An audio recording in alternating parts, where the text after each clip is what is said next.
जय हिंद साथियों, मैं शिव गुप्ता आपके समक्ष एक बार फिर से हाजिर हूं। जैसा कि आप जानने लग रहे हैं, हम पढ़ने लग रहे हैं बुलेट बैच, और बुलेट बैच में एक टॉपिक हमने कंप्लीट कर लिया है जिसका नाम था परसेंटेज।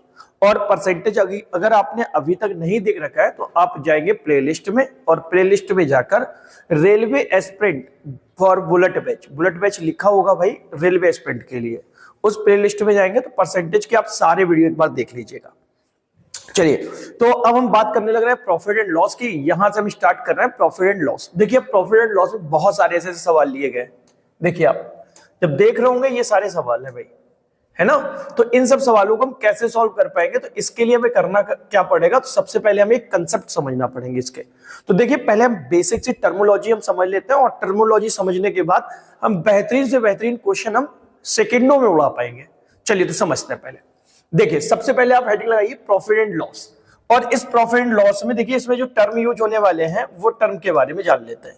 जैसे एक टर्म इसमें यूज होगा सीपी। क्या नाम है भाई? सीपी। सी का मतलब कॉस्ट और पी का मतलब प्राइस, यानी कि क्रय मूल्य। खरीदने वाले मूल्य को हम क्रय मूल्य कहते हैं, ये बात आपको पता होनी चाहिए थी। एक टर्म इसमें यूज होगा जिसका नाम होगा एसपी। एसपी क्या? S for selling, P for price, यानी कि हम विक्रय मूल्य को हम बोलते हैं एसपी। जो कि सामान आप बेचते हैं ना, तो बेचने वाले सामान को हम एसपी कहते हैं, और खरीदने वाले सामान को हम सीपी कहते हैं। फिर एक वर्ड इसमें यूज होगा प्रॉफिट। प्रॉफिट का मतलब क्या समझना। जैसे आप 5 की कोई चीज खरीद लाइए, और 5 की खरीदने के बाद 5.25, 5.5, 6, अगर इतने में आप चीज बेच देते हैं, या 7, या हम बोल सकते हैं 5 से आप ज्यादा में कोई चीज बेचे, तो हमेशा उस केस में प्रॉफिट होगा। और प्रॉफिट होता कब? तो ध्यान रखना, एसपी जो होता है ना, वो हमेशा बड़ा होगा भाई किससे? सीपी से। तब ये प्रॉफिट की कंडीशन होगी। चलिए, तो एक टर्म इसमें और यूज होगा जिसका नाम है लॉस। और लॉस क्या होता है, तो ध्यान रखना, जैसे आपने कोई चीज 5 रुपए की खरीदी और 5 से कम में बेच ले। 5 से कम में बेचने का मतलब, जैसे आप 4 में बेच ले, 4 रुपए 50 पैसे में बेच ले, तो उस केस में आपको हानि होने वाली है। इसका मतलब हम कह सकते हैं कि हानि में एसपी हमेशा क्या होगा, तो एसपी हमेशा छोटा होगा भाई किससे? सीपी से। या हम बोल सकते हैं सीपी बड़ा होगा एसपी से। ठीक है ना भाई। चलिए, तो प्रॉफिट की बात कर लेते हैं। लॉस की बात हमें समझ आई। इस पे एक वर्ड यूज होगा जिसका नाम होगा डिस्काउंट। और डिस्काउंट नाम का चैप्टर हम अलग से नहीं पढ़ने वाले, इसी में हम इंक्लूड करके ही पढ़ेंगे। तो डिस्काउंट क्या होता है, ध्यान रखना। जैसे आपने एक देखा होगा एमआरपी। एमआरपी का मतलब होता है अंकित मूल्य। क्या होता है भाई? अंकित मूल्य। एमआरपी का मतलब अंकित मूल्य। इसी वर्ड को हम सूची मूल्य के नाम से भी जानते हैं। किससे जानते हैं? सूची मूल्य के नाम से भी जानते हैं। तो ध्यान रखना, जैसे मान लेते हैं किसी चीज का एमआरपी मान लेते हैं 10 रुपए एमआरपी है। अब दुकानदार क्या करेगा, आपसे पूछेगा डिस्काउंट कितना, तो डिस्काउंट आप बता देंगे 1 रुपए का डिस्काउंट है। अगर 1 रुपए का डिस्काउंट है तो वस्तु कितने में बिकेगी? 9 रुपए में बिकेगी। इसका मतलब एमआरपी में डिस्काउंट दिया जाता है। डिस्काउंट हमेशा किस पे होता है? एमआरपी पे। और डिस्काउंट को आप बोलते हैं छूट, या बट्टा नाम से आप इसको उपयुक्त करते हैं। ठीक है ना भाई। इतनी बात में कोई दिक्कत नहीं होनी चाहिए। अच्छा, एक बात और समझनी थी कि ध्यान रखना, एमआरपी पे अगर कभी छूट दी जाए, एमआरपी पे कभी डिस्काउंट दिया जाए, तो हमेशा और हमेशा एसपी बनेगा भाई। क्या बनेगा? एसपी, यानी कि सेलिंग प्राइस बनेगा। ऐसे ही भाई देखो, सीपी पर अगर प्रॉफिट हो जाए या लॉस हो जाए, तब भी क्या बनता है? एसपी ही बनता है। ये दोनों बातें आपको ध्यान रखनी है। चलिए, तो अब अगर इतनी बातें हमने सीख ली है, तो फिर अब हम सवालों की तरफ आते हैं और सवालों को हम समझते हैं। तो इससे पहले हम 2-3 वर्ड यूज करके बता रहे हैं, जल्दी जल्दी समझना। पहले वर्ड को अगर यूज आपने समझ लिया तो सवाल बहुत आसानी से आप कर देंगे भाई, उड़ा देंगे सवालों को। देखते हैं जैसे वर्ड को, टर्मोलॉजी को समझते कैसे। जैसे मान लेते हैं कि सवाल में लिखा 11 सही 1/9% का लाभ हुआ। कितने का भाई? 11 सही 1/9% का लाभ हुआ। अगर ये बात लिखी है तो समझना, इसको हमने बोला क्या? लाभ होना। तो सबसे पहला काम हमारा होगा 11 से ही 1/9% को हम लिखेंगे कितना, तो आपका जवाब इसको लिखेंगे हम 1/9। कितना लिखेंगे भाई? 1/9। ये बात हमने परसेंटेज में सीखी है। इसका मतलब क्या हुआ? 1 रुपए हमारा क्या है? प्रॉफिट है। और ध्यान रखना, प्रॉफिट और लॉस की गणना हमेशा और हमेशा हम क्रय मूल्य पर करते हैं। ध्यान रखना भाई, प्रॉफिट और लॉस की गणना हमेशा और हमेशा क्रय मूल्य पर करते हैं। और अगर डिस्काउंट दिया जाए तो डिस्काउंट की गणना हमेशा और हमेशा हम एमआरपी पे करेंगे। किस पे करेंगे भाई?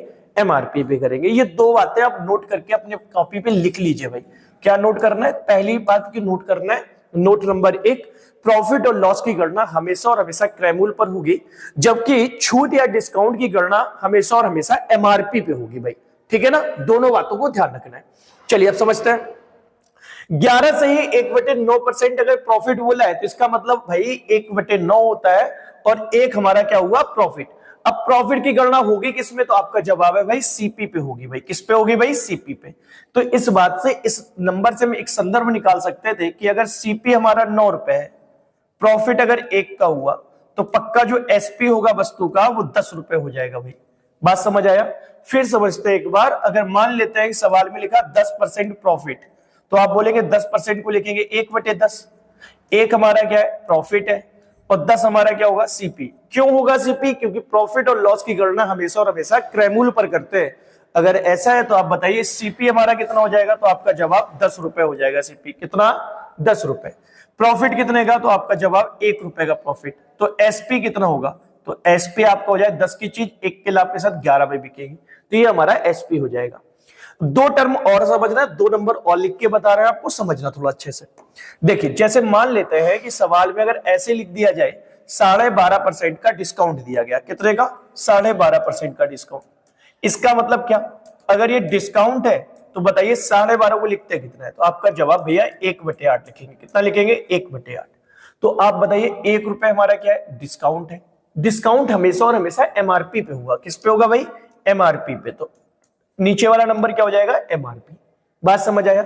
इस बात का मतलब हम इससे क्या लिखेंगे, तो एमआरपी अगर 8 रुपए है, 1 रुपए का डिस्काउंट दिया गया है, तो बताइए एसपी कितना हो जाएगा, तो आपका जवाब 8 की चीज है, 1 की छूट दी गई है, तो एसपी हमारा 7 रुपए होगा।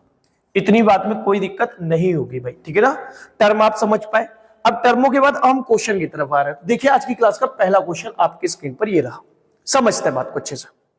जब इस क्वेश्चन की बात करें तो लिखा है एक वस्तु को 1435 रुपए में बेचने पर एक विक्रेता को 16 से ही 2/3% का लाभ होता है। देखिए भाई, लाभ हमारे पास लिखा है 16 से ही 2/3% का, तो समझना अच्छे से। 16 से ही 2/3% को अगर हम लिखें तो आपका जवाब है भाई 1/6 लिखेंगे भाई। कितना लिखेंगे, 1/6। अब लाभ हुआ हमें कितने का, 1 रुपए का हमारे पास क्या आया, लाभ आया, और 6 रुपए हमारा क्या होगा, तो आपका जवाब सीपी होगा भाई। क्या होगा, सीपी होगा। समझते हैं बात को। सीपी की अगर हम बात करें तो सीपी हमारे पास रहा 6 रुपए। प्रॉफिट अगर हमको हुआ 1 रुपए का, तो बताइए एसपी हमारा कितना होगा, तो आपका जवाब 7 रुपए होगा भाई। 6 रुपए की चीज थी, 1 रुपए का प्रॉफिट हुआ, तो एसपी हमारा 7 रुपए होगा। अब सवाल वाला कह रहा है 7 रुपए प्रॉफिट नहीं भाई, वस्तु को बेचा 1435 का, तो 7 बराबर बेटा हो जाएगा 1435 के। आप बताइए अगर 1 बराबर निकालते तो किसके होता, 7 दूनी 14, 0 7 पंचे 35। इसका मतलब 1 बराबर किसके आया, 205 के। अब हमसे पूछा क्या, कह रहा है वस्तु का क्रयमूल्य बता दीजिए। क्रयमूल्य था कितना, 6। 1 बराबर अगर 205 के, तो 6 बराबर किसके, तो 205 गुणा भाई 6 के, और गुणा कर लीजिए। 6 पंचे 30 का 0, हाथ से लगती 3, 6 0 0 0 और 3 3, 6 दूनी 12, तो 1230 रुपए हमारे सवाल का उत्तर रहा, जो कि ऑप्शन नंबर 20 सवाल का ठीक उत्तर था।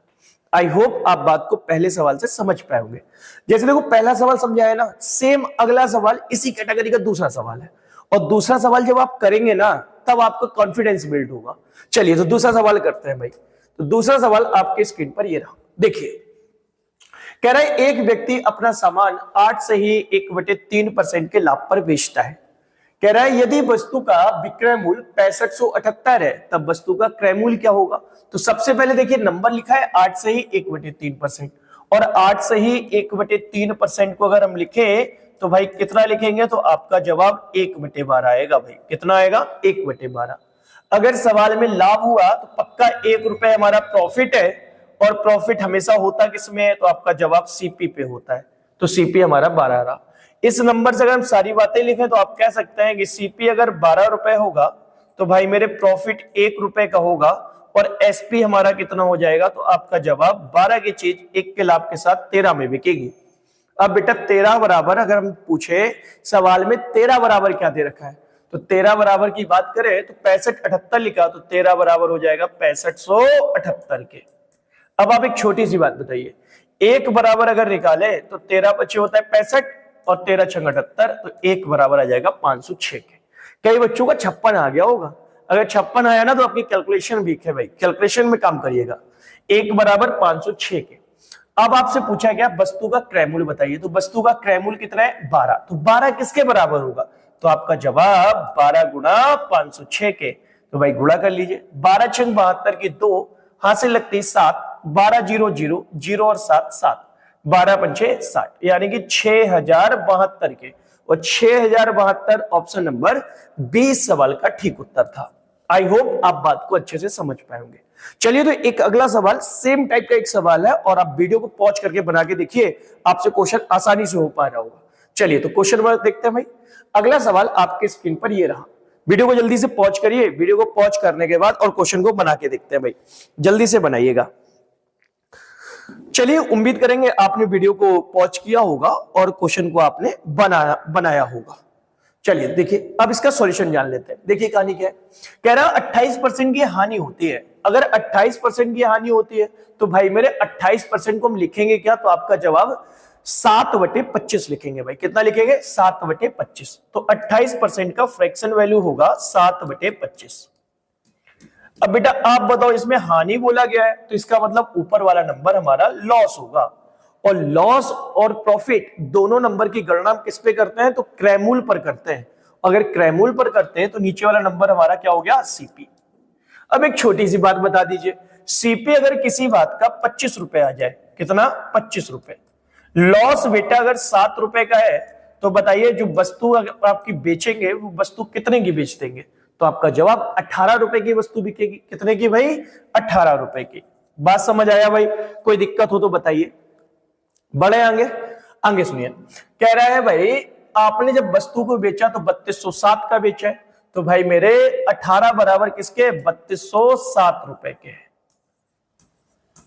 बड़े भाई आगे अब हमसे कह रहा है वस्तु का लागत मूल्य बताइए, तो आपको पता है 18 बराबर अगर 3207 के तो 1 बराबर निकालते तो आपका जवाब 3207/18 होता। अरे हाँ या ना, आपको बताना क्या कह रहा है, क्रयमूल्य बताना है। क्रयमूल्य कितना है 25, 25 बराबर बता रहे हैं, गुणा कर लेंगे 25 से। अब इसको काटना पीटना उत्तर बताना है, तो 9 से काट ले भाई, तो 9 दूनी होता है 18, 9 से अगर इसको काटे तो बताइए कितने बार कटेगा, 3 से काट लेते हैं पहले, 3 छंग 18, और अगर 3 से इसको काटे तो 3 एक कम 3, फिर 3 छंग 18 भाई बचेगा 2, 3 नमा 27। बात समझ आया भाई। अब देखो ये नंबर अब जब देखेंगे ना तो कट नहीं रहा किसी से, तो इन दोनों का गुणा कर लीजिए। 25 का गुणा 9 पे करते हैं तो 25 नमा होता है 225 का 5, हाथ से लगती भाई 22, 25 छक्का होता है 150, 150 और 22 मिलके होता है 172, 172 का 2, हाथ से लगती भाई 17, फिर 0 था तो 17 आ जाए, 7 आ जाएगा, एक हाथ से 25 से कम 25 और 1 26, 26,725 बटे में 6, इसको भाग कर लीजिए। 6 चौको हो जाएगा भाई 24, बचेगा 2, अगला अंक हो जाएगा 27, फिर 6 चौको 24, बचेगा 3, अगला अंक 32, तो 6 पंचे 30, बचेगा 2, फिर 25, तो 6 चौको 24, उसके बाद बचेगा 1, दशमलव लगाएंगे तो 0 बढ़ा लेंगे यानी कि 10, 6 कम 6, लगभग 4454.1 के आसपास। तो ऑप्शन नंबर हमारा ए इस सवाल का ठीक उत्तर था, जो कि A4 अमेरिका था। अब आप देख रहे ना इस सवाल की थोड़ी सी कैलकुलेशन सवाल में पूछ रखी थी। ये सवाल आरआरबी एनटीपीसी 2021 का पूछा गया सवाल है। आपको ही बताया, थकान हो या मुश्किल हार नहीं मानना है, थकान हो या मुश्किल हार नहीं मानना है, मुझको अपनी राय खुद बनानी है, तो इसलिए ऐसे सवाल आपको करने पड़ेंगे भाई, है ना। चलिए तो बढ़ते आएंगे अगले सवाल के साथ। अगला सवाल आपके स्क्रीन पर ये रहा, समझते हैं भाई। कह रहा है यदि किसी वस्तु को 60 रुपए में खरीदा गया और उसे 25% के लाभ पर बेचा गया, तो आपको बताना है वस्तु का विक्रय मूल्य क्या है। सुनिए गौर से, 25% के लाभ पर बेचा तो 25% का फ्रैक्शन वैल्यू होता है भाई मेरे 1/4। इस बात का एक सिंपल सा मतलब था कि अगर लाभ पर बेचा गया तो 1 रुपए हमारा प्रॉफिट है और 4 रुपए हमारा सीपी होगा। क्यों? क्योंकि प्रॉफिट और लॉस की गणना हमेशा और हमेशा किससे करते हैं भाई, तो प्रॉफिट लॉस की गणना हमेशा सीपी पे करते हैं। इस बात का एक मतलब था, वो मतलब क्या कि सीपी अगर 4 रुपए था, 1 रुपए हमारा प्रॉफिट हुआ तो वस्तु 5 रुपए की बिक जाएगी। बताइए इधर तक कोई दिक्कत हो तो बताइए आप। अब सवाल में कह रहा ना 4 में ना खरीद के आपने खरीदा 60 में, तो 4 बराबर किसके 60 के, तो भाई मेरे 1 बराबर किसके है, तो आपका जवाब होगा 15 के बराबर आएगा भैया। और कह रहा है विक्रय मूल्य बताइए, तो 5 बराबर किसके है, तो आपका जवाब 75 रुपए के आएगा। और यही इस सवाल का आंसर था। बात समझ आई भाई? आई होप आपको बातें समझ आने लग रही होंगी, वीडियो पसंद आने लग रहा होगा। वीडियो अगर पसंद आने लग रहा हो ना, तो एक बार लाइक करके बताओ जल्दी से, और कमेंट में बताइए जल्दी से मजा आने लग रहा है कि नहीं। चलिए बढ़ते हैं आगे अगले सवाल के साथ। अगला सवाल आपकी स्क्रीन पर ये रहा, देखिए कौन सा। इस सवाल में देखिए क्या लिखा है, कह रहा है भाई ये नेक्स्ट टाइप करके एक हेडिंग लगा लीजिए आप, और इस नेक्स्ट टाइप के हेडिंग जब लगाएंगे ना, तो इस पे हम समझते हैं। तो पहले हम आसान आसान से 2 सवाल लिए गए जिसके जरिए हम कंसेप्ट को समझ पाए, और फिर इसका मैक्सिमम लेवल को टच किया गया है कि एग्जामिनेशन मैक्सिमम लेवल क्या पूछ सकता है, तो गौर से समझता है। कह रहा है भाई 16 वस्तुओं का क्रय मूल्य। तो देखिए 16 लिखा, का माने होता है गुणा, और क्रय मूल्य मतलब सीपी। भाई मेरे कह रहा है बराबर है, किसके बराबर है, तो कह रहा है 14 वस्तुओं के विक्रय मूल्य के बराबर, यानी कि एसपी। अब देखिए ये नंबर किसी से कट रहे हैं क्या, 2 से कट रहे हैं, 2 से 7 बार, 2 से 8 बार। तो बेटा हम कह सकते हैं कि सीपी एसपी को इधर से पकड़ के घसीट के लाइए इसके नीचे। अगर एसपी को आप इसके नीचे लाए, तो अब हम कह सकते हैं कि सीपी अगर 7 था, तो ये एसपी इसके नीचे आ जाएगा, 8 हो जाएगा। अब आप एक छोटी सी बात बताइए कि अगर क्रय मूल्य अगर 7 रुपए है, तो भाई मेरे विक्रय मूल्य 8 रुपए है, तो बताइए आपका जो प्रॉफिट है कितने का प्रॉफिट है, 1 का प्रॉफिट है, कितने में भाई 7 में, और गुणा कर लेंगे 100 का। तो भाई मेरे 100/7 को हम लिखते हैं 14 सही 2/7%, या 14.28%। और यही इस सवाल का उत्तर था, जो कि ऑप्शन नंबर B4 बाहुबली इस सवाल का ठीक उत्तर था। आई होप आप बात को अच्छे से समझ पाए होंगे। बड़े भाई आगे चलिए अगला सवाल समझते हैं। नेक्स्ट क्वेश्चन आपकी स्क्रीन पर ये रहा, देखिए सेम टाइप का सवाल है, आपको बना के देखना है, क्वेश्चन आप आसानी से बना पा रहे होंगे। देखिए गौर से, कह रहा है 40 वस्तुओं का क्रय मूल्य। तो भाई मेरे 40 लिखा, इसका क्रय मूल्य बोला है तो सीपी हो गया, किसके बराबर है, तो कह रहा है 50 वस्तुओं के विक्रय मूल्य के बराबर है। तो 50 लिखा, और इसका विक्रय मूल्य यानी कि एसपी के बराबर है। बात समझ आया? अब आप देख रहे हो 0 से 0 कट रहा है, काट लिया आपने, पक्का हम बोल सकते हैं कि बेटा सीपी एसपी के बटे में ला दीजिए। तो अब बताइए किसके बराबर हो जाएगा, 5/4 के बराबर। अब आप एक छोटी सी बात बताइए, कोई चीज आपने 5 की खरीदी और 4 में वो चीज बेच दी, तो आपको नुकसान हुआ या फायदा, तो आप बोलेंगे नुकसान होगा भाई। कितने का, 1 का। बटे में कितना भाई, 5 में, क्योंकि लाभ और हानि की गणना हम किसमें करते हैं, क्रय मूल्य पर करते हैं। गुणा कर लेंगे भाई 100 का, 5 से काटेंगे तो 20 बार कटेगा, और हम कह सकते हैं कि 20% लॉस इस सवाल का उत्तर था, जो कि ऑप्शन नंबर बी में लिख रखा है, B4 बाहुबली इस सवाल का ठीक उत्तर था। आई होप आप बात को अच्छे से समझ पाएंगे। चलिए बढ़ते हैं। अब देखिए सवाल के हमने मैक्सिमम लेवल को टच करना है, और मैक्सिमम लेवल को टच करने के बाद एक सवाल इसी भी लैंग्वेज थोड़ा सा चेंज करके एग्जामिनेशन पूछता है आपसे। जब एग्जामिनेशन लैंग्वेज चेंज करके पूछे तो कैसे पूछेगा, तो देखिए उसकी लैंग्वेज कुछ ऐसी होगी भाई। कह रहा है 40 वस्तुओं का क्रय मूल्य 50 वस्तुओं के विक्रय मूल्य के बराबर है। ये लैंग्वेज चेंज तो नहीं भाई। इस सवाल को आप होमवर्क में यानी कमेंट बॉक्स में इसका आंसर देंगे भाई। इसका आंसर आपको कहां करना है, तो आंसर इनका करना है कमेंट बॉक्स में। बता देंगे ना भाई सारे बच्चे, जल्दी से बताओ। तो कमेंट बॉक्स में इसका आंसर आप छाप दीजिए जल्दी से, बताइए भाई जल्दी से। चलिए तो इस सवाल का आंसर आपको कमेंट बॉक्स पे देना है। चलिए अगले सवाल के साथ आगे बढ़ेंगे। अगला सवाल आपकी स्क्रीन पर ये रहा, समझना। देखिए सवाल सेम सवाल है, बस लैंग्वेज चेंज की गई। कहा गया है एक व्यक्ति पाता है, इधर पता नहीं पाता है कि 2500 वस्तुओं का क्रय मूल्य। देखिए 2500 वस्तु हैं, इनका भाई क्या है, क्रय मूल्य, तो यानी कि सीपी। बेटा ये बात बराबर है किसके, 2750 वस्तुओं के विक्रय मूल्य के। 2750 गुणा विक्रय मूल्य यानी कि एसपी के बराबर है। अब एक छोटी सी बात बताइए, देखिए 0 से 0 कट गया। अब इसको 25 से अगर काटेंगे ना, तो 25 11 होते हैं 275, 25 से 10 बार पे काटेंगे 250। पक्का तो हम बोल सकते हैं कि सीपी इस एसपी को इसके बटे मिला दीजिए, तो सीपी बटे एसपी कितना हो जाएगा, 11/10। इस बात का एक सिंपल सा मतलब हुआ कि अगर क्रय मूल्य 11 है तो फिर विक्रय मूल्य हमारा कितना होगा, 10 रुपए।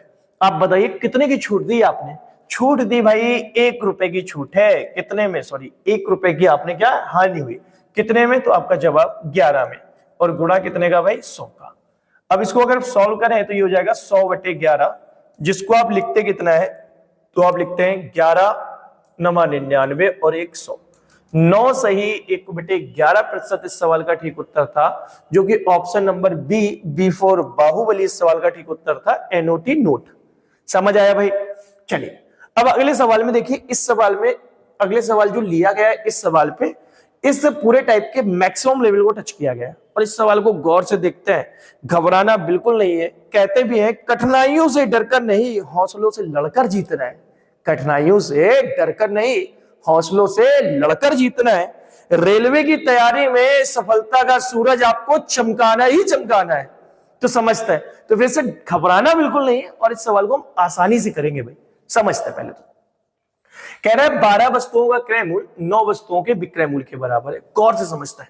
देखिए इसने बोला 12 वस्तुओं का क्रय मूल्य, तो 12 वस्तुओं का क्रय मूल्य हो गया, किसके बराबर है? तो आप बोलेंगे 9 वस्तुओं के विक्रय मूल्य के बराबर है, तो 9 गुणा एसपी हो गया भाई। अब क्या करना है? देखिए आपको पता है इन दोनों में अगर रेशियो जाने तो 3 से ये कटेगा और ये 3 से कटेगा 4 बार, तो हम कह सकते हैं सीपी एसपी घसीट के इसके नीचे ले आओ, तो बेटा ये हो जाएगा 3/4 के बराबर। तो हम कह सकते हैं कि 3 रुपए की अगर सीपी रहा, एसपी हमारा कितना रहेगा? 4 रुपए। बात समझ आ गई? आगे बढ़े भाई, दोबारा सुनिए। कह रहा है भाई कि 10 वस्तुओं पर दी गई छूट 5 वस्तुओं पर कमाए गए लाभ के बराबर है। देखो 10 वस्तुओं पर दी गई छूट, छूट का मतलब डिस्काउंट। कह रहा है 5 वस्तुओं पर कमाए गए लाभ के बराबर है। लाभ के बराबर है तो इसका मतलब प्रॉफिट। इन दोनों को सॉल्व करें तो 5 एकम 5, 5 दूनी 10, तो डी और इसके बटे मिला दीजिए पी, तो ये हो जाएगा बेटा 1/2 के बराबर। इसका मतलब अगर डिस्काउंट सवाल में 1 रुपए का होगा तो प्रॉफिट कितने का? 2 रुपए का होगा। इतनी बात में कोई समस्या हो तो बताइए। उम्मीद करेंगे इतनी बात आपको समझ आई होगी। चलिए तो अब सवाल का आगे बढ़ते हैं। सवाल में हमसे कह रहा है कि लाभ प्रतिशत और छोटे प्रतिशत के बीच अंतर बता दीजिए। देखिए सबसे पहले तो बात है, हमें सीपी और एसपी पता है। सीपी और एसपी हमको पता है। सीपी हमारा कितना है? 3 रुपए, और एसपी कितना है? 4 रुपए। अब देखिए सवाल में अगर छूट प्रतिशत आया है, छूट प्रतिशत आया है सवाल में, तो छूट निकलेगा कब? जब हमको एमआरपी पता होगा। अगर एमआरपी नहीं पता ना तो दुनिया की कोई ताकत छूट नहीं निकाल पाएगी। है बात सही कि नहीं? अगर ऐसा है तो पक्का इसमें एमआरपी हमें पता करना पड़ेगा, तो एमआरपी हम पता कर लेंगे। चलिए गौर से समझते हैं। एमआरपी के बारे में हमको जानकारी नहीं है, लेकिन एमआरपी हम पता कैसे करेंगे समझते हैं। देखिए 3 रुपए की चीज अगर 4 में आपने बेच दी तो आपको 1 रुपए का फायदा होगा, लेकिन सवाल वाला कह रहा है ना फायदा आपका कितने का है? 2 का। अगर फायदा 2 का है तो 1 बराबर बेटा 2 के, 1 बराबर किसके? 2 के। तो पक्का हम कह सकते हैं कि क्रय मूल्य हमारा 6 रुपए रहा होगा और विक्रय मूल्य हमारा 8 रुपए रहा होगा, तभी हमारा प्रॉफिट 2 रुपए का हो पाएगा। बात समझ आया भाई? चलिए आगे समझते हैं। अगर बेटा प्रॉफिट 2 रुपए का है ना तो डिस्काउंट 1 का है। आप बताइए आपने 1 रुपए की छूट दे दी और 1 रुपए की छूट के बाद वस्तु 8 रुपए की बेच दी, तो एमआरपी आपका कितना होगा? तो आपका एमआरपी 9 रुपए होना चाहिए। इस बात को समझने में कोई दिक्कत रही हो तो बताइए जल्दी से। तो आप बोलेंगे कोई दिक्कत नहीं। एक बार अगर दिक्कत है दोबारा से वीडियो को दोबारा से देखिए, सुनिए गौर से। अब आपको पता है, आपको जो आंसर बताने वो हमें बताना है परसेंटेज लाभ। अगर प्रॉफिट की बात करें, परसेंटेज प्रॉफिट कितना होगा? तो परसेंटेज प्रॉफिट आप बताइए। देखिए यहां से अगर प्रॉफिट निकालते तो 1 रुपए का प्रॉफिट होता, किसमें? 3 में। तो बेटा 1/3 गुणा 100 करते तो 33 सही 1/3 या 33.33% आता। कोई बच्चा कहेगा यहां से नहीं निकालना, हमको यहां से निकालना है, तो यहां से आप बेटा निकालते तो 6 की चीज 8 में बेची तो 2 रुपए का प्रॉफिट हुआ, किसमें? 6 में हुआ, तब भी बात आती 1/3। तो देखो सीधी सी बात है, प्रॉफिट की बात करें तो बेटा 2 रुपए का प्रॉफिट हुआ, किसमें? 6 में, और गुणा कर लेंगे 100 का। 2 से काटेंगे 3 बार कटेगा, 100 में 3 का भाग देंगे तो 33.33 बार कटेगा, और 33.33% इस बात का प्रॉफिट आ जाएगा। चलिए अगर डिस्काउंट परसेंट की बात करें ना, डिस्काउंट परसेंट की, तो क्या होगा डिस्काउंट परसेंट? तो देखो डिस्काउंट परसेंट में आपने 1 रुपए का डिस्काउंट दिया है, कितने में दिया? तो 9 में दिया, और गुणा बेटा करेंगे 100 का, तो इसको लिखेंगे कितना? 100/9 या 11.11%। अब सवाल में कह रहे हैं इनका अंतर बता दीजिए, बताइए इन दोनों का अंतर कितना होगा? तो 22.22% इस सवाल का उत्तर रहा, जो कि ऑप्शन नंबर सी कहो ना प्यार है इस सवाल का ठीक उत्तर है। देखो इस सवाल से लोग घबराना बिल्कुल नहीं था, इस सवाल में मैक्सिमम लेवल टच किया गया है। एक अगला सवाल इसी टाइप का जस्ट सवाल आगे आपका इंतजार कर रहा है, अगर आपने उसको बना लिया तो पक्का ये कंसेप्ट बिल्कुल क्लियर हो जाएगा। और हमने अभी बताया कठिनाइयों से डरकर नहीं हौसलों से लड़कर जीतना है। रेलवे की तैयारी में सफलता का सूरज हमको चमकाना ही चमकाना है। तो भाई अगर आप मेहनत करने के लिए तैयार है ना, तो ऐसे सवाल आपका कुछ नहीं कर सकता और ये सवाल आप आसानी से उड़ा देंगे। चलिए तो बढ़ते हैं अगले सवाल के साथ। और अगला सवाल आपकी स्क्रीन पर ये रहा, सेम टाइप का सवाल है भाई, करके बता दीजिए जल्दी से। तो सबसे पहले आप वीडियो को पॉज करेंगे और वीडियो को पॉज करने के बाद क्वेश्चन बना के देखेंगे भाई। चलिए तो आप उम्मीद करेंगे आपने वीडियो को पॉज किया होगा और क्वेश्चन आपने बना के देखा होगा, आपसे आसानी से क्वेश्चन हो पा रहा होगा, कोई समस्या नहीं आ रही होगी। फिर भी अगर क्वेश्चन नहीं समझ आ रहा है तो एक बार दोबारा सॉल्यूशन देखते हैं, गौर से समझते हैं। देखिए इसने क्या बोला, कह रहा है 16 वस्तुओं का क्रयमूल्य। तो भाई 16 वस्तुओं का क्रयमूल्य यानी कि सीपी किसके बराबर है, तो कह रहा है 12 वस्तुओं के विक्रय मूल्य के बराबर है, तो 12 वस्तुओं का एसपी हो गया भाई। चलिए इन दोनों को सॉल्व कर लेते हैं। 4 से काटते हैं 3 बार, 4 से काटते हैं 4 बार, तो बेटा हम बोलेंगे सीपी और एसपी, इनका रेशियो कितना आ जाएगा, 3:4। इतनी बात में कोई कष्ट हो तो बताइए आप। चलिए आगे समझते हैं। कह रहा है 10 वस्तुओं पर दी गई छूट, 10 वस्तुओं पर जो डिस्काउंट दिया गया है वो बराबर है किसके, 6 वस्तुओं पर कमाए गए लाभ के बराबर है, तो 6 वस्तुओं का प्रॉफिट हो जाएगा। आगे बात समझ, इन दोनों को सॉल्व करते हैं। 2 से काटे भाई तो ये कटेगा 3 बार और 2 से काटेंगे तो ये कटेगा 5 बार। आगे बढ़े तो डिस्काउंट और ये प्रॉफिट अगर इसके बटे मिला दे तो डिस्काउंट अपॉन प्रॉफिट हो जाएगा भाई 3/5 के बराबर। अभी तक इतनी बात में कोई दिक्कत रही हो तो बताइए जल्दी से। बढ़े भाई आगे, चलिए अगली बात समझते हैं। अब देखो आपको पता है सीपी और एसपी के बारे में जानकारी है। सीपी हमारे पास कितना है, 3 रुपए सीपी है। एसपी कितना है, तो एसपी बेटा हमारे पास 4 रुपए है। अभी कोई दिक्कत। अब सवाल में देखो हमसे पूछा क्या, हमसे कह रहा है छूट प्रतिशत बताइए। अगर छूट हमसे पूछा है तो पक्का सवाल में एमआरपी होगा, तो एमआरपी हमें नहीं पता तो एमआरपी लिख लेते हैं। अब समझना थोड़ा सा अच्छे से। देखो प्रॉफिट कितने का है, 5 का। अगर 5 का प्रॉफिट है तो फिर डिस्काउंट कितने का है, 3 का। गौर समझिए, प्रॉफिट हमारे पास कितने का है, 1 का प्रॉफिट है, लेकिन सवाल कह रहा है 5 का है, तो 1 बराबर अगर 5 के है तो पक्का इसका क्रय मूल्य 15 रुपए रहा होगा और विक्रय मूल्य 20 रुपए रहा होगा। अरे हाँ या ना, आप बोले कि बिल्कुल सही बात है भैया। अगर ऐसा है तो बताइए, अगर आपने 20 रुपए की कोई चीज बेची लेकिन डिस्काउंट कितने का है, 3 रुपए का, अगर आपने डिस्काउंट देख के 20 की चीज बेच दी तो पक्का वो चीज 23 रुपए की आपने खरीदी होगी। कितने खरीदी होगी भाई, 23 रुपए की खरीदी होगी। ठीक है ना भाई। अब सुनिए, आपसे पूछा है परसेंटेज डिस्काउंट बता दीजिए, तो 3 रुपए का आपने डिस्काउंट दिया कितने में, 23 में, और गुणा कितने का भाई, 100 का। अगर इसको हम सॉल्व करने बैठे हैं तो आपका जवाब होगा 300/23, और 300/23 को अगर हम सॉल्व करें तो आपको पता है 23 से भाग लगा लीजिए। 23 से अगर भाग लगाएंगे तो 23 एकम होता है भाई 23, बचते हमारे पास कितने, तो हमारे पास बचता 10, अगला अंक हो जाता 100। ठीक है ना भाई। और जैसे ही 100 होता, 23 पंचे होता है 115, 23 चौको होता है 92, तो हो जाता 14। बात समझ आया भाई। चलिए आगे समझते हैं। अब जैसे ही 23 चौको होता है 92, तो बचेगा 8। 8 के बाद हमारे पास नंबर नहीं, तो फिर दशमलव में लिखे तो दशमलव लगा देंगे, हो जाएगा 80, 23 × 69, लगभग 14.3% के आसपास ये सवाल का उत्तर होगा। ऑप्शन इस सवाल के गलत लिख रखे हैं भाई, तो ऑप्शन इस सवाल के क्या होंगे भाई, 14.3% के आसपास। यही इस सवाल का उत्तर था। बताइए भाई कहां आपको समझ नहीं आया है। उम्मीद करेंगे ये क्वेश्चन आपको अच्छे से समझ आ गया होगा। देखो भाई, सपनों की ट्रेन पकड़ने के लिए ना तो मेहनत का टिकट लेना ही पड़ेगा आपको। सपनों की अगर ट्रेन आपको पकड़नी है तो पक्का मेहनत का टिकट लेना ही पड़ेगा, और रेलवे में सिलेक्शन के लिए हर चुनौती का सामना करना पड़ेगा। तो ऐसे क्वेश्चन आपको करने पड़ेंगे भाई, है ना, क्योंकि सवाल में किसी भी तरीके से कोई बात रह ना जाए किसी तरीके से। चलिए तो भाई आगे बढ़ते हैं। अगला सवाल आपकी स्क्रीन पर ये रहा। देखिए अब इस सवाल में इंपॉर्टेंट टाइप में से एक है, और इसको गौर से समझना, बहुत सारे लोग गलत कर रहे हैं।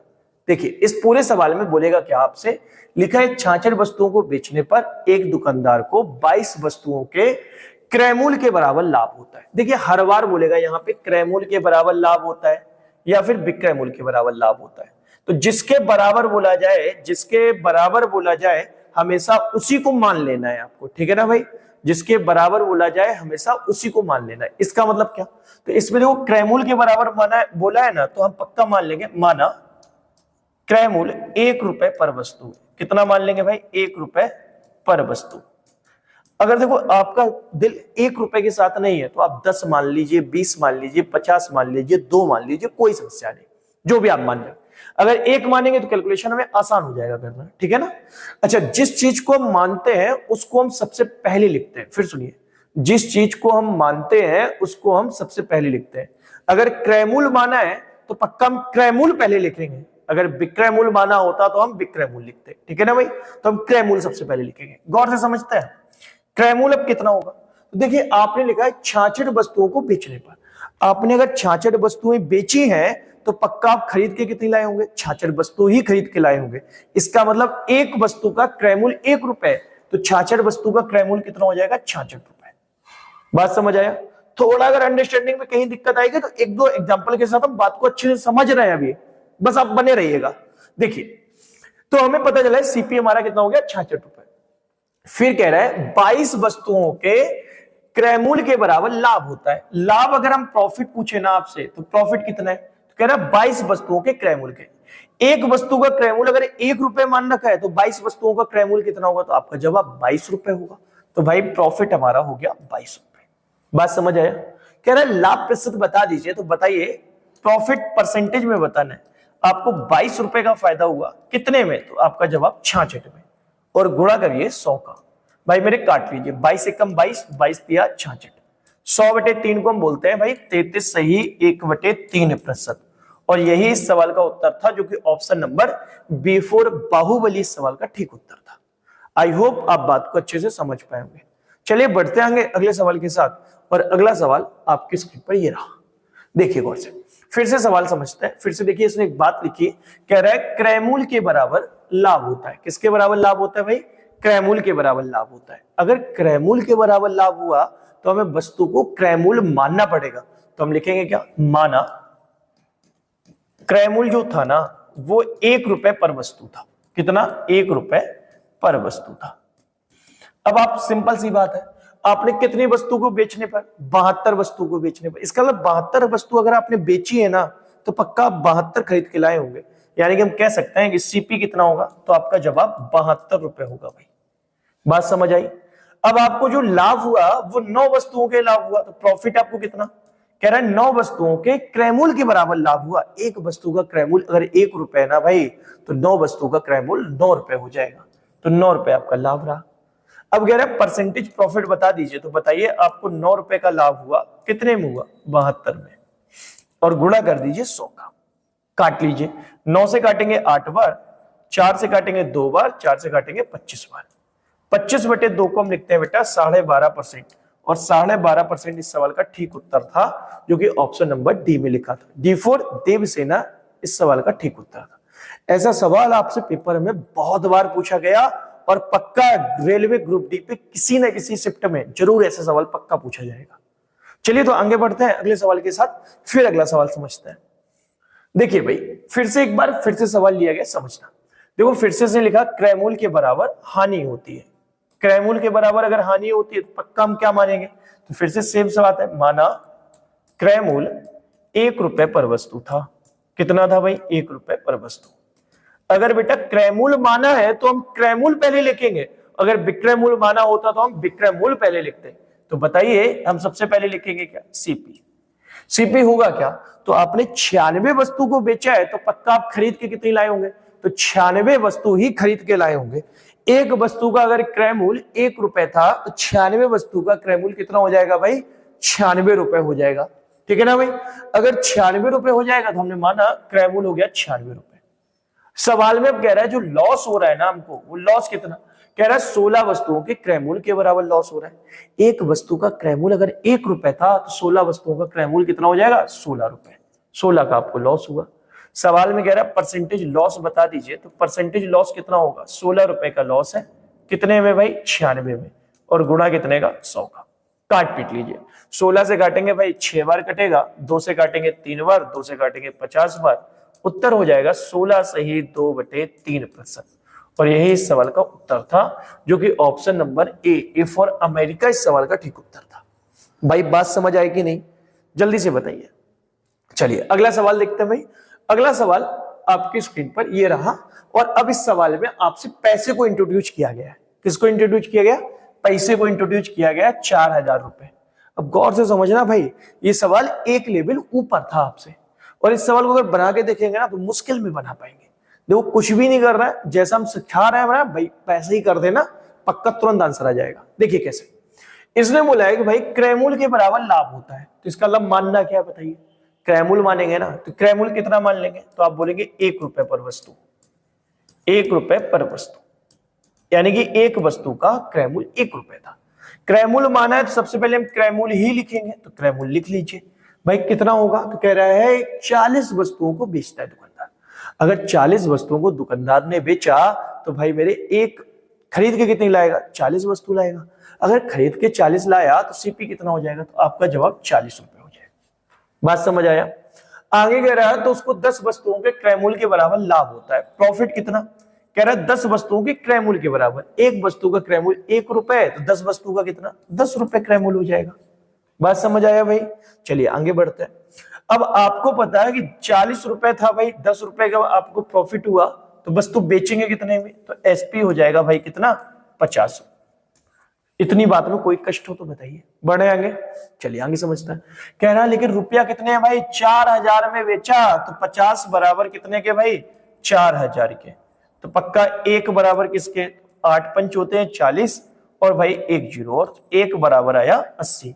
यानी कि हम कह सकते हैं अगर 1 बराबर 80, तो पक्का जो क्रयमूल्य हमने कितना मान रखा था, 1 रुपए पर वस्तु, लेकिन 80 गुणा पे, तो एक वस्तु का क्रयमूल्य कितना हो जाएगा, 80 रुपए एक वस्तु का क्रयमूल्य हो जाएगा। और यही इस सवाल का उत्तर था, जो कि ऑप्शन नंबर बी पे था। उम्मीद करेंगे भाई इससे बेहतरीन कंसेप्ट नहीं हो सकता है। बात समझ आया, बेहतरीन कंसेप्ट आपको सिखा रखा है। चलिए तो एक अगला सवाल आपकी स्क्रीन पर ये रहा, और सेम टाइप का सवाल है, करके बता दीजिए जल्दी से। देखिए क्या लिखा है, एक दुकानदार 25 वस्तुओं को 12,000 रुपए में बेचता है। उसे 5 वस्तुओं के क्रयमूल्य के बराबर लाभ होता है। तो क्रयमूल्य के बराबर बोला तो सीपी कितना, आपका जवाब 1 रुपए पर वस्तु।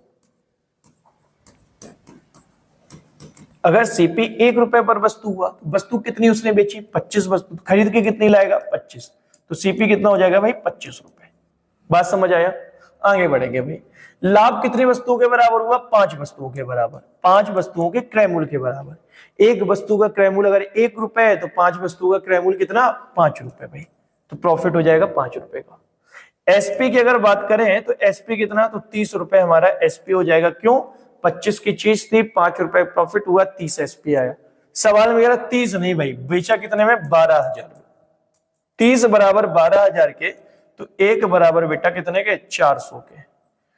अब आपसे क्या पूछा था, हमसे कह रहा है क्रयमूल्य बताइए, तो क्रयमूल्य कितना था, तो आप बोलेंगे 1 रुपए था क्रयमूल्य, तो एक कितने गुणा कर लेंगे, 400 का, तो क्रयमूल्य हो जाएगा 400 रुपया पर वस्तु क्रयमूल्य हो जाएगा। और यही इस सवाल का उत्तर था, जो कि ऑप्शन नंबर ए में लिख रखा था। ए फॉर अमेरिका इस सवाल का ठीक उत्तर था। चलिए एक सवाल और लेते हैं, अगले सवाल के साथ आप बात को समझते हैं। देखिए क्या लिखा है, कह रहे हैं विक्रय मूल्य के बराबर लाभ होता है, ठीक है ना। तो इसका मतलब सवाल में हमें मानना क्या पड़ेगा भाई, विक्रय मूल्य मानना पड़ेगा। क्या मानना पड़ेगा, विक्रय मूल्य। तो हम लिखेंगे माना एसपी जो होगा ना, वो 1 रुपए पर वस्तु होगा। कितना होगा भाई, 1 रुपए पर वस्तु। बेटा अगर 1 रुपए पर वस्तु एसपी हुआ और एसपी को माना, तो हम सबसे पहले एसपी लिखेंगे। क्या लिखेंगे भाई, एसपी। तो एसपी लिख दीजिए। एसपी कितना होगा, तो कह रहा है 25 वस्तुओं को बेचने पर। एक वस्तु का एसपी अगर 1 रुपए है, तो 25 वस्तु का एसपी कितना हो जाएगा, 25 रुपए। तो एसपी पता चल गया 25 रुपए। बात समझ आया, आगे समझता है। कह रहा है 5 वस्तुओं के विक्रय मूल्य के बराबर लाभ होता है। जो प्रॉफिट है ना भाई, एक वस्तु का विक्रय मूल्य 1 रुपए है, तो 5 वस्तुओं का विक्रय मूल्य कितना है, 5 रुपए, यानी कि प्रॉफिट हमारा हो जाएगा 5 रुपए। अब आप समझना गौर से, 25 रुपए की कोई चीज आपने बेच दी है और 5 रुपए आपको फायदा हुआ है, तो वस्तु आपने खरीदी कितनी होगी, तो वस्तु खरीदी होगी आपने 20 रुपए की। अरे 20 की वस्तु होगी तभी तो 5 का फायदा होगी, 25 की बिकेगी भाई। बात समझ आया, आगे बढ़ते हैं। आपको पता है भाई कि 5 रुपए का फायदा है कितने में, तो आपका जवाब 20 में, और गुणा अगर कर लें 100 का, तो भाई मेरे हमें परसेंटेज प्रॉफिट पता चल जाएगा। 5 से काटेंगे 4 बार, 4 से काटेंगे 25 बार। 25% इस सवाल का ठीक उत्तर होगा, जो कि ऑप्शन नंबर ई में लिख रखा है भाई। ई फॉर, बताइए, ई फॉर यूरोप। इस सवाल का उत्तर हो जाएगा 25%। इस सवाल का ठीक उत्तर था। आई होप आप बात को अच्छे से समझ पाए होंगे। चलिए भाई बढ़े आगे, अगले सवाल के साथ आगे बढ़ते हैं। अगला सवाल आपकी स्क्रीन पर ये रहा, देखिए गौर से। सवाल कह रहा है 72 वस्तुओं को बेचने पर एक व्यक्ति 9 वस्तुओं के विक्रय मूल्य के बराबर लाभ होता है। देखिए विक्रय मूल्य बोला है तो पक्का एसपी कितना हो जाएगा, तो एसपी हो जाएगा भाई 1 रुपए पर वस्तु। और भाई मेरे अगर एसपी आपने मान रखा है तो सबसे पहले हमें एसपी लिखना पड़ेगा। तो बताइए एसपी कितना हो जाएगा। कह रहा है 72 वस्तुओं को बेचा तो एसपी हो गया 72 रुपए। समझ गए भाई, आगे बढ़े। चलिए तो लाभ कितना हुआ, तो 9 वस्तुओं के विक्रय मूल्य के बराबर। तो प्रॉफिट की बात करें तो 9 वस्तुओं के विक्रय मूल्य के बराबर लाभ होगा ना भाई। तो इसका मतलब एक वस्तु का विक्रय मूल्य 1 रुपए, तो 9 वस्तु का विक्रय मूल्य कितना 9 रुपए, तो 9 रुपए का लाभ हुआ। तो अगर हम आपसे सीपी पूछ लें तो बताइए 72 की कोई चीज आप बेच दें, 9 रुपए का आपको फायदा हो, तो वस्तु आप कितने की खरीद के लाए होंगे, तो आपका जवाब 63 रुपए की वस्तु होगी। अरे हाँ या ना, बताइए जल्दी से परसेंटेज प्रॉफिट क्या होगा। तो परसेंटेज प्रॉफिट की बात करें तो भाई मेरे 9 रुपए का फायदा होगा किसमें, 63 में, और गुणा कर लेंगे 100 का। काट लीजिए, 9 से काटेंगे 7 बार कटेगा, और 100/7 को हम लिखते हैं 14 से ही 2/7%, जो कि उत्तर नंबर बी में लिख रखा है। बी फॉर बाहुबली इस सवाल का ठीक उत्तर था। आई होप आप बात को अच्छे से समझ पाओगे। अब देखिए इसके आगे की जो बातें हैं वो कल की क्लास में हम सीखेंगे। तो आज के लिए इतने ही रखते हैं, कल फिर मिलते हैं। तब तक के लिए अपना ख्याल रखें, स्वस्थ रहें और मस्त रहें। वीडियो अगर पसंद आई हो तो लाइक शेयर सब्सक्राइब जरूर कर लें। ठीक है ना भाई, धन्यवाद।